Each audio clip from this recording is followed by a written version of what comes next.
Wyoming frontier, July 1883. A harsh gust swept across the barren plains as the stagecoach lurched violently, its wooden wheels splintering apart and sending the entire vehicle careening into a shallow ravine. Clouds of dirt erupted.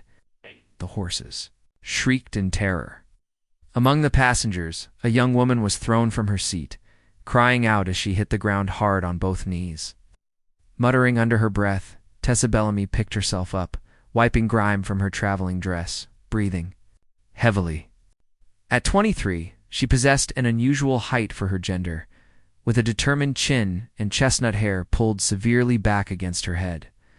Her leather boots showed wear, her hands bore fresh scratches, yet tears never came. Those days were long behind her, the coachman hollered frantically, struggling to settle the panicked animals. The remaining travelers to aging ladies and a silent gentleman, who hadn't uttered a word since departing Cheyenne, remained huddled within the damaged coach. Tessa gazed across the desolate expanse before them. Miles stretched in every direction, revealing only rolling hills and parched vegetation. A knot formed in her throat. She had abandoned her entire past for this journey, only to find herself marooned half a day's travel from Red Bluff Township. "Are you hurt?" The question came from somewhere behind her, spoken in low, measured tones. She spun around quickly, her hand instinctively moving toward the blade concealed in her boot. The stranger before her appeared harmless enough. The rifle rested against his shoulder, and a weathered hat shadowed his sun-bronzed features. His gaze held steady, gray as storm. Clouds. He appeared to be around 30 years of age, perhaps slightly older. Trail dust covered his shirt and leather vest. His calm, solid presence made her feel unexpectedly secure. "Nothing's wrong with me," she replied, smoothing her skirt once. "More. Red Bluff your destination." He gave a single nod. "Name's Rode Barrett. It's returning from moving cattle when I spotted your accident." His eyes assessed the damaged vehicle. "That driver won't repair this without proper equipment." "Already figured that out," Tessa responded, crossing her arms. Rhode's mouth almost curved upward, not quite a grin. "Heading somewhere specific? I take it supposed to begin employment at the local inn. Well, I suppose I'm traveling on foot now. Red Bluff's too far to reach by nightfall," he stated. "Being caught out here in darkness isn't wise. I've endured worse accommodations." Rode cocked his head slightly. "Still safer to ride. My mount can handle both of us." Tessa paused. Experience had taught her caution with strangers, yet something in his demeanor, his unhurried voice, how he waited rather than insisted, convinced her to agree. "Acceptable, but I'm armed." He stepped back to allow her passage. Smart thinking. Their initial ride passed without conversation. The horses' hooves struck the hard-packed earth rhythmically while the sun descended behind distant peaks. Tessa sat rigidly behind him, one hand clutching the saddle's horn, the other securing her belongings. "Family waiting in Red Bluff?" Rode inquired. "None left," she answered. He glanced back briefly, but didn't pursue the subject. She appreciated his restraint. Eventually she spoke. "Don't expect me to need rescuing if that's your assumption." "No assumptions here," he said. "You required transportation. Nothing more?" She examined the back of his neck, how his shirt stretched across his broad shoulders. "You live by yourself?" she asked. "Yes. Own some land beyond town. Keep a few. Head of cattle, modest operation." "Had my own place," she said. Then, after hesitating, with a husband, he departed. "Stole my savings, left me with nothing." Rode didn't turn around. "Back east, I'm guessing," she nodded, though he couldn't see. He acknowledged this, as if he understood more than his words. Revealed, storm clouds gathered rapidly as darkness approached. Lightning carved through the horizon. Rode cursed quietly. "We won't reach town without getting soaked. My place is nearer." Tessa hesitated, but raindrops began striking her face. She consented. They arrived at his dwelling just as the downpour intensified. The structure was modest rough-hewn logs. With smoke curling from its chimney, he dismounted first, secured the horse, then assisted her down. She followed him inside and surveyed her surroundings. Simple, yet tidy. A solitary table, iron stove, one sleeping area. Her pulse quickened. "Take the floor," he said, reading her concern. She remained silent, moving toward the stove to warm her hands. Rode hung up his weapon, then checked a cupboard. Jerky, dried beans, coffee, basic supplies. "I've managed on less." She flexed her fingers as warmth returned, prepared a simple meal, handed her a metal dish, and sat across the room while they dined. Thunder rumbled overhead. "Ever married?" she asked. He shook his head. Timing never worked out. Eventually stopped trying. She observed him momentarily. His expression remained quiet, unreadable. "Not untouched," she announced suddenly, her tone emotionless. Rode raised his eyes slowly, setting aside his plate. His gaze met hers, unwavering, peaceful. "Never expected you to be," he replied. She stared at him, anticipating judgment. None appeared. "Thought it was important you knew," she said more softly. He nodded. "You didn't need to share that, but I appreciate it." Silence filled the space between them. "You're not much for conversation, are you?" she asked. "Only when necessary." She rose, walked to the window where rain tapped gently against the glass. Her shoulders relaxed slightly. "I don't anticipate anything," she said, "just attempting a fresh beginning." Rhodes stood as well, moving slowly. He approached, stopping. Near her, without making contact? "Then begin now," he said. "You're protected here." Tessa turned toward him. Her eyes glistened, but she blinked rapidly. "I don't want salvation. It's not offering that," Rhodes said. She studied him for a long moment, then nodded. "Very well," she said. They remained there in the stillness. Two souls with nothing left to surrender. Thunder rolled again, but within the cabin, warmth prevailed, and for the first time in ages. Tessa didn't feel isolated. Morning brought clear skies, leaving the ground damp and the air thick with the fragrance of wet sagebrush. Tessa emerged barefoot, her dress hem grazing the weathered porch boards. Low clouds embraced the far-off hills, while a lone hawk soared above the cottonwoods lining the dry. Stream bed dot inside, Rode placed a kettle on the stove and cut a portion of cornbread from a cloth-wrapped container. Looked up when she entered, simply saying, "Coffee's almost done." She nodded and settled on the wooden stool beside the table, hands resting calmly in her lap. The morning light softened her features, making her appear less defensive. "Need to visit the boarding house today," she said. "Regardless of whether the coach makes it, you'll want to meet Mrs. Givens, the proprietor. She values honesty but has no patience for excuses." Tessa looked up. "You're acquainted with her?" "She helped me establish myself here," he said. "I sold me this property for less than market value. Folks consider her harsh, but she simply won't tolerate dishonesty." Tessa absorbed this information. Rode poured 2 cups and placed one before her. She accepted it wordlessly. "Any plans beyond employment?" he asked. She gazed into the rising steam. "I'm weary of making plans. I simply want to earn my keep, sleep peacefully without constant worry." He leaned against the counter, arms folded. "That seems reasonable." She glanced at him. "What about your future?" "I keep the livestock from straying, repair the roof when needed, help neighbors when asked. It's sufficient." "Doesn't sound like much of a life." "It's reliable," he said. Finished eating in comfortable silence, the kind that held no strain, only mutual understanding that neither required meaningless chatter. When she stood, he retrieved her boots from near the fireplace. "Town's about 5 miles. I can escort you." She looked at him, then toward the window. "I can manage the walk." "You could," he said, "but there's no need to." She hesitated, then agreed with a single nod as he prepared the horse. She watched from the fence rail, noticing how he moved with deliberate care rather than haste. He checked the saddle twice, patted the animal's neck before mounting. When he extended his hand to help her up, she accepted without hesitation. They rode beneath a pale sky, the last storm clouds drifting eastward.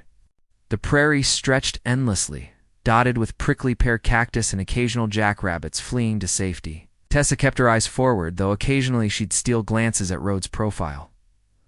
"Always been solitary out here?" she asked. "Had a brother, lost him on a cattle drive to Abilene. Fever claimed him quickly. She paused respectfully. "I'm sorry for your loss." He nodded slightly. "Left me the land. Was supposed to sell it, return east, but you didn't. Why?" He didn't respond immediately. Felt wrong, like abandoning something incomplete. She didn't press for more. By the time Red Bluff came into view, the sun had climbed high enough to dry the mud's edges. The settlement was humble and iron pump. Beside the general store, several wagons parked outside the blacksmith shop, its voices drifting from the saloon like escaping heat. The boarding house sat east of the main street, its wooden siding paint-chipped, but the porch neatly swept. Tessa dismounted and smoothed her skirt. Rode remained mounted, his attention fixed on her. "Sure you don't want me to accompany you?" she asked. He declined. "This part belongs to you." She moved closer. "You always maintain distance like that? Let people handle their own difficulties?" "Only when they're capable." By evening, her arms ached from wringing sheets and hauling buckets. She stood at her small upstairs room's window, looking toward the distant hills. Somewhere beyond them lay a cabin with smoke in the chimney and a man who asked for nothing. More than she could offer. She didn't smile, but her shoulders eased slightly. Tomorrow, she'd wake early and repeat it all. Perhaps the day after, she'd ride out with a basket of bread not to repay anything, just to see if the coffee still tasted the same. 3 weeks in Red Bluff had changed Tessa, not with arrogance, not yet, but with the confidence of someone who demonstrated she could persevere without seeking approval. Her palms were rough from scrubbing floors. Her wrists ached from wielding the heavy iron over linens, yet when she moved through the boarding house corridors, her chin was raised and her stride confident. Mrs. Givens never offered verbal praise, but she didn't need to. A second key had materialized in Tessa's apron pocket one morning.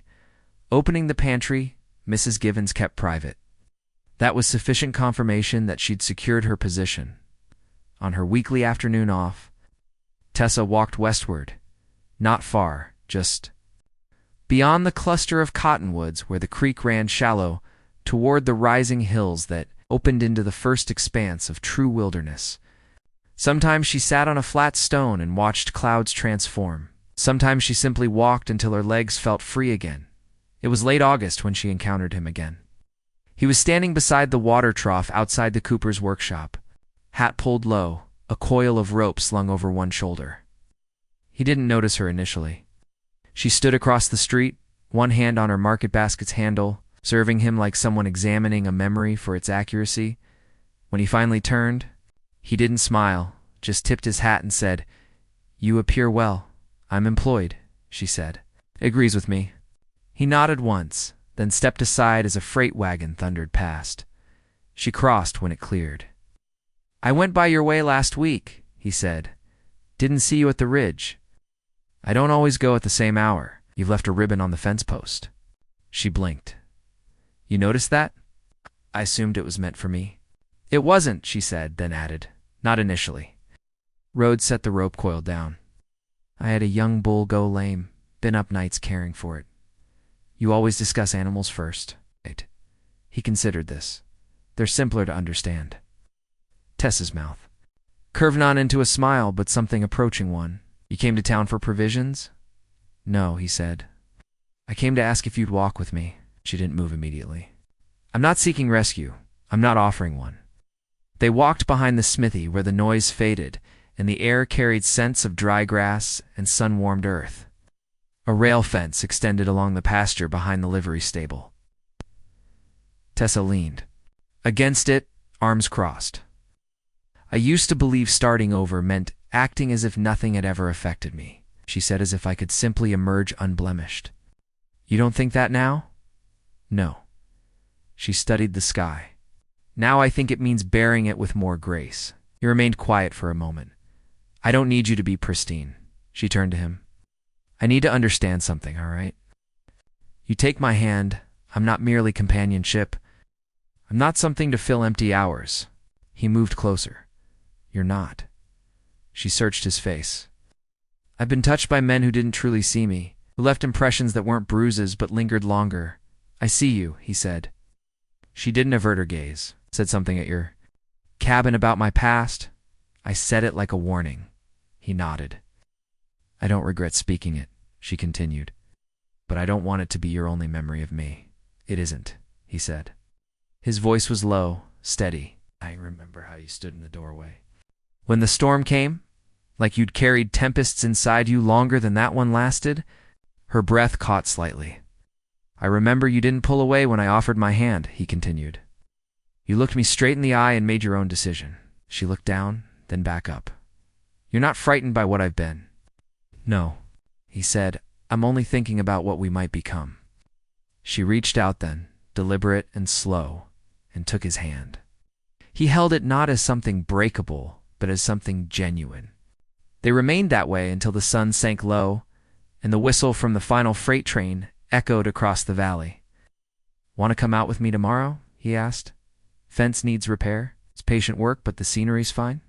I'll bring bread, she said. Rhoda released her hand only when she did. Then I'll see you at daybreak. And when she turned to walk back to the boarding house, she didn't glance over her shoulder. She didn't need to.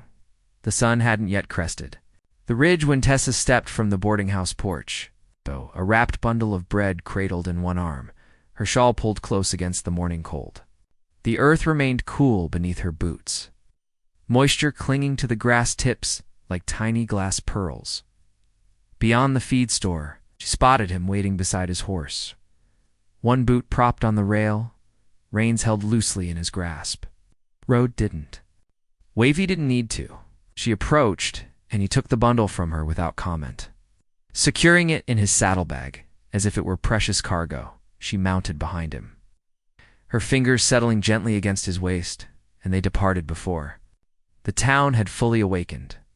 They followed a game trail winding through scattered pines, the kind of narrow path impossible for wagons, but perfect for a horse carrying two riders.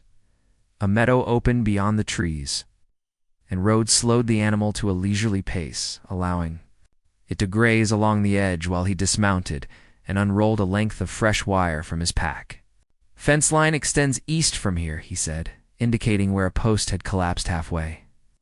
Something broke through recently, likely elk. Tessa knelt beside the damaged post, fingers tracing the splintered base. You always handle repairs alone? No one else available, Rhoda replied, removing his gloves. And I prefer not asking for assistance unless necessary. She reached for the hammer without being asked. Show me where to hold. They worked in harmony for hours. The sound of metal striking would ringing across the empty landscape. He never hurried her, never corrected her technique unless she requested guidance. When they paused for water, he passed her the canteen while scanning the horizon. Ever consider leaving this place? She asked. Not for years, Rhoda said. Why? She shrugged, taking a long drink. Just curious what anchors a man to one location. He settled on a flat stone, elbows resting on his knees. Ever feel like some places don't require explanation, like they already understand how to contain what you've carried? She sat beside him. Perhaps, or maybe I simply grew weary of fleeing. He turned his head slightly. Still feel like you're running? She said, Not since I rode out here with you. They didn't speak again for some time. The wind moved through the dry grass in long sighing waves, and a red-tailed hawk drifted overhead. Its shadow gliding across the dirt, ROAD pulled a small tin from his coat and opened it. Inside were 3 coins, a broken button, and a folded scrap of paper. This belonged to my brother, he said, handing her the paper. He wrote it before falling ill. Never showed it to anyone. Tessa unfolded it carefully. The ink had faded, but the words remained clear. It was a list. By land. Build a house with windows that open. Don't die alone. She handed it back. You think he was scared? Yes, Rhoda said. But not of dying. He just didn't want to leave without someone knowing who he'd been. Tessa tucked her hands beneath her knees. Consider that too. Not death, but being forgotten. I won't forget you, Rhoda said. Never. She didn't respond, but her eyes remained on his face, steady and unreadable. When the sun reached its peak, they shared the bread on a level patch of ground. He ate deliberately, careful not to speak while chewing. She observed how he broke each piece cleanly, dividing it equally without asking. Always this quiet?" she asked. He looked at her. "Only around people I don't need to impress." She smiled then, brief and fleeting. Just because it emerged naturally. Later, as they rode back, her head rested gently against his back, her hands no longer hesitant. The horse maintained an easy gait and rode kept one hand on the reins, the other resting across his thigh. They reached town's edge just as the schoolhouse bell chimed twice. Children's voices echoed down the lane, and the aroma of evening cooking fires drifted through the air. He stopped the horse beside the boarding house gate. Tessa didn't dismount immediately. "I don't know how to do this," she said softly, not raising her head. "Don't need to know," Rode said. "You just have to want to." She steadied her hands. "I want to." He turned to face her, one hand cupping the side of her face, his thumb brushing the skin just below her eye. She didn't close her eyes. She didn't. "Look away, then stay," he said. She nodded. Not tonight. But soon, he helped her down, his hand lingering at her waist for a moment longer than necessary. "Next Sunday," she said, "I'll bring more than bread." "I'll be waiting," he said, and as she turned and walked up the steps, Rode remained still, the last of the sun catching the side of his face. He didn't call after her. He didn't have to. The first frost arrived early that year. Tessa pulled her shawl closer as she stepped from the boarding house before sunrise, her skirt hem brushing brittle grass touched with white. The sky was soft gray, the kind that promised a clear, cold day. She carried a small covered basket in one arm and a folded flannel shirt tucked under the other. Her apron. "Only if it improves them." He set the mug down. "There's something I want to show you." She followed him outside, past the lean-to, and down a narrow footpath she hadn't noticed before, led to a clearing where the earth sloped gently toward. A stand of cottonwoods at the far edge. A stack of milled boards lay beneath a tarp, secured with rope. "Started cutting them last winter," he said. Wasn't certain of the purpose then. Tessa walked to the pile and touched the edge of a plank. "You're building something?" "I was considering expanding the cabin. Space enough for 2 or more." She turned to face him. "You're certain?" "I'm not guessing at anything," he said. "I don't want you to keep returning to town after every Sunday. I want you to stay, if you want that too." She didn't answer immediately. Her eyes swept the clearing, the trees, the land that matched the quiet in her chest. "I want a life with hands in the soil," she said. "I want to wake knowing the day's mine to shape. I want to belong somewhere again." "You belong here," he said. She stepped toward him and touched the collar of his coat. "Then build it. I'll help." Married before the first snow settled, Mrs. Givens stood as witness. Her hair pinned in a bun tight enough to withstand a windstorm, her face unreadable until she embraced Tessa hard enough to make her breath catch. Rode wore a dark coat brushed, clean, and the boots he reserved for Sunday rides. Tessa wore a simple dress the color of wheat, hand-stitched in the weeks between chores. They spoke their vows in the general store's back room beneath a row of drying herbs and a single oil lamp. No one made speeches. No one needed to. That evening, they rode home together and found the cabin warm, a new roof beam in place, and a second pair of boots by the door. They shared the stew Tessa had prepared that morning, and afterwards he lit the lamp and stood beside her at the window. "I don't have much," he said. "You have this?" she said, leaning into him, "and me?" Winter settled slowly and deeply, but the cabin remained warm. Tessa mended the curtains, planted bulbs in clay pots, and learned the quiet rhythm of mornings that didn't require haste. Rode built shelves, repaired the barn door, and carved a shallow dish for her hairpins. They spoke less than most couples.